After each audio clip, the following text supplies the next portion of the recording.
দর্শক, রাজধানী ঢাকা এবং আশপাশের এলাকায় আজ বৃষ্টিপাত হতে পারে বলে জানিয়েছে আবহাওয়া অধিদপ্তর। সকাল 7টা থেকে পরবর্তী 6 ঘন্টার জন্য দেয়া পূর্বাভাসে এই তথ্য জানানো হয়েছে।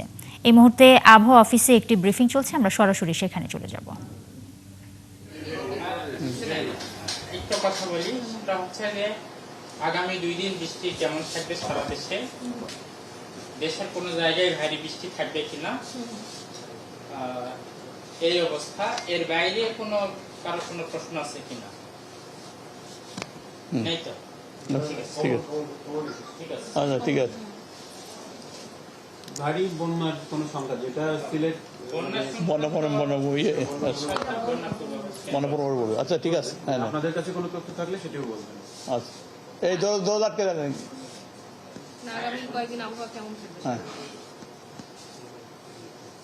কিশোর করবো।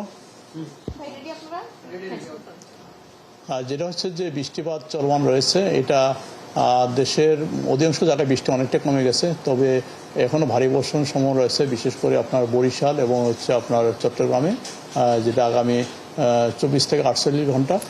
এর ভিতরেও যে আপনার অতি ভারী বা ভারী বর্ষণ বেসিক্যালি আপনার কক্সবাজার, তারপর হচ্ছে বান্দরবান, এইসব জায়গাতে সম্ভাবনাই বেশি। সে তুলনায় চট্টগ্রামে বৃষ্টি কিছুটা হবে, যদিও ভারী বর্ষণ হবে সে তুলনায় কম হবে।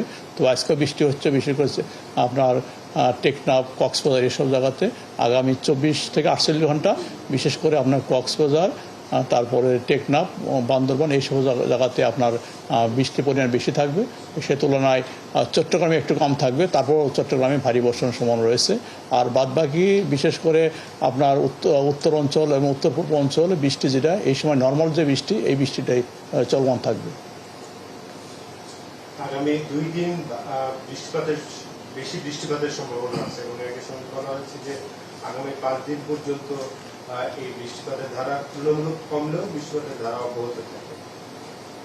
এই তথ্য ঠিক আছে না? এখানে যে জিনিস এটা হচ্ছে আপনার যে আমাদের যেটা এখন লেটেস্ট যে আমাদের যে অ্যানালাইসিস, আমাদের মডেল আউটপুট, এই ক্ষেত্রে দেখা যাচ্ছে বিশেষ করে শুধু বরিশাল চট্টগ্রাম এই দুটো ডিভিশনে আপনার ভারী বর্ষণ সম্ভাবনা আছে। এর ভিতরে সবচেয়ে বেশি বৃষ্টির সম্ভাবনা আছে আপনার কক্সবাজার, টেকনাফ এইসব জায়গাতে।